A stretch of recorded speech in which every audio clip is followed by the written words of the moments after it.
बिलाखिर European parliament ने वो कानून मंजूर कर लिया है जिसकी इटली बड़े अरसे से कोशिश कर रहा था। इटली कोशिश क्यों कर रहा था? क्योंकि सारा गैर कानूनी तारकीन वतन का बोझ ज़्यादातर, सारा चलो नहीं कहते, इटली ने अकेले ने उठाया हुआ था। और जॉर्जिया मेलोनी की हुकूमत ने ख़ास तौर पर, जो कि वैसे ही उनका एक सख्त मौक़िफ़ है गैर कानूनी तारकीन वतन के हवाले से।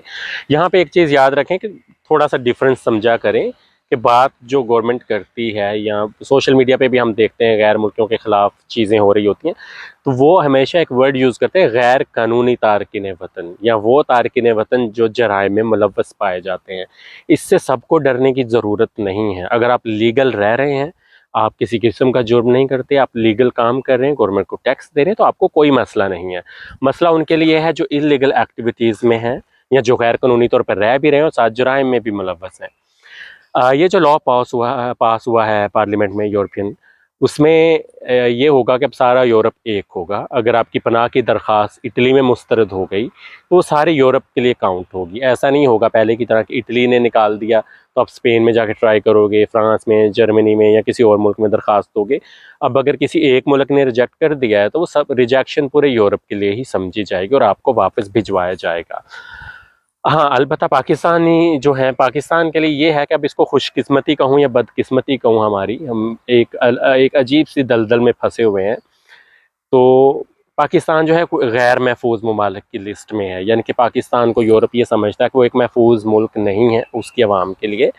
तो ये एक प्लस पॉइंट तो है कि आपकी जो पाकिस्तानियों की जो दरख्वास्तें होंगी पनाह की, उनको थोड़ा ज़्यादा वो देखेंगे, ज़्यादा कोशिश करेंगे कि क्योंकि गैर महफूज मुल्क है तो उनको एक एज मिल जाएगा, उनकी दरख्वास्तें रिजेक्ट होने के चांसेस कदरे कम हो जाएंगे। ऐसा नहीं कि रिजेक्ट नहीं होंगी, कदरे कम हो जाएंगी। ज़ाहिर है जिसने पनाह लेनी है अब उसको साबित तो करना पड़ेगा यहाँ पे कि क्या वाकई उसको पनाह की ज़रूरत है, कि वाकई वो यूरोप में रहने का हकदार भी है कि नहीं। तो ये सख्तियाँ तो डेफिनेटली होंगी और उस पर फ़र्क तो सभी को पड़ेगा। और दूसरा जो लोग परेशान होते हैं, अगर आप लीगल तरीके से इटली में रह रहे हैं, कोई जुर्म नहीं करे, तो आपको इससे डरने की ज़रूरत नहीं है। और ये हुआ क्यों है? इटली इसलिए इसके पीछे ज़्यादा पड़ा रहा है क्योंकि ज़्यादा गैर कानूनी तारकीन वतन इटली आते हैं और जराइम भी करते हैं। तो इटली की गवर्नमेंट जो है, जॉर्जिया मेलोनी की ख़ास तौर पर, उन्होंने बड़ी कोशिश की है और उनकी ये कोशिश कामयाब हुई, यूरोप सारा एक हुआ है। और ऐसा नहीं कि इटली में या यूरोप में अब लोग आना जो है वो ख़त्म हो जाएंगे, या यूरोप किसी को पनाह नहीं देगा या किसी को काम नहीं देगा, ऐसा नहीं होगा। डिक्रेतो फ्लूसी इटली का जो एक प्रोग्राम है, तकरीबन 5 लाख लोग उन्होंने बुलवाने हैं 3 सालों में इटली में, जिसमें 2026 गुजर गया, 27 आने वाला है। उसकी डिक्रेतो फ्लूसी के हवाले से मैंने एक पोस्ट लगा दी है, उसका लिंक आपको कमेंट में मिल जाएगा कि अगर आप इटली लीगल तरीके से आना चाहते हैं तो उसका क्या तरीक़ाकार है। वो मुकम्मल डिटेल मैंने पूरी कोशिश की है कि उसमें कोई भी कमी पेशी ना रहे, कोई गलती ना हो। वो पोस्ट आपको कमेंट में मिल जाएगी, आप वो पढ़िए, देखिए क्या तरीक़ाकार है। तो ऐसा नहीं है कि यूरोप के दरवाजे हमेशा के लिए सबके लिए बंद हो रहे हैं। मुश्किलात बढ़ेंगी ज़रूर, ज़्यादा बारीक बीनी से चीज़ें अब चेक की जाएंगी, दरख्वास्तें भी ज़्यादा बारीक बीनी से चेक होंगी। लेकिन इसमें ये जो सख्तियाँ हो रही हैं, इसमें हाथ गैर मुल्कियों का अपना भी है। बहुत सारे केसेस मैं डेली न्यूज़ सुनता हूँ, उसमें से बहुत सारी खबरें जो मैं स्किप कर देता हूँ, नहीं लगाता। अब देखो, एक दिन में अगर 5 पाकिस्तानी पकड़े गए हैं सुपरमार्केट में चोरी करते हैं 5 मुख्तलिफ शहरों में, तो पाँचों की खबरें क्या लगाऊँ कि 5 आज उस एक लगा देता हूँ, ठीक है। अब 5 खबरें एक ही जैसी आप नहीं दिन में लगा सकते। तो देखें, आप एक तो पिछले दिनों का एक वाक़या है कि कैंप में रह रहे हैं आप, असाइलम आपने अप्लाई की हुई, आप कैंप में रह रहे हो, वहाँ पे आप एहतजाज कर रहे हो कि हमें हमारी मर्ज़ी का या हमारे पसंद का खाना नहीं मिल रहा। अब ये तो सरासर नाशुक्री है ना। ठीक है, पास्ता या ये लोग जो खाते हैं वो थोड़ा फीका होता है, मैं मानता हूँ, हम भी नए-नए आए थे, हमें भी नहीं पसंद आता था। लेकिन आप सिचुएशन देखो ना, आप सिचुएशन के मुताबिक खुद को ढालो। एक इतालवी खातून थी, उसने पनाह दी पाकिस्तानियों को, होटल में 8 लोगों को। अब उसमें भी उन्होंने एहतजाज किया, हमें सिगरेट्स नहीं मिल रहे, हमें उन्हें सिर्फ मिलता था सुबह का नाश्ता और रात का खाना। उन्होंने एहतजाज किया हमें लंच भी दिया जाए, तो उस औरत ने हाथ जोड़ लिए और उसने कहा मैं तो नेकी करके फंस गई। ये बाकायदा खबर ये मैंने लगाई थी और ये न्यूज़ में पोस्ट भी हुई थी।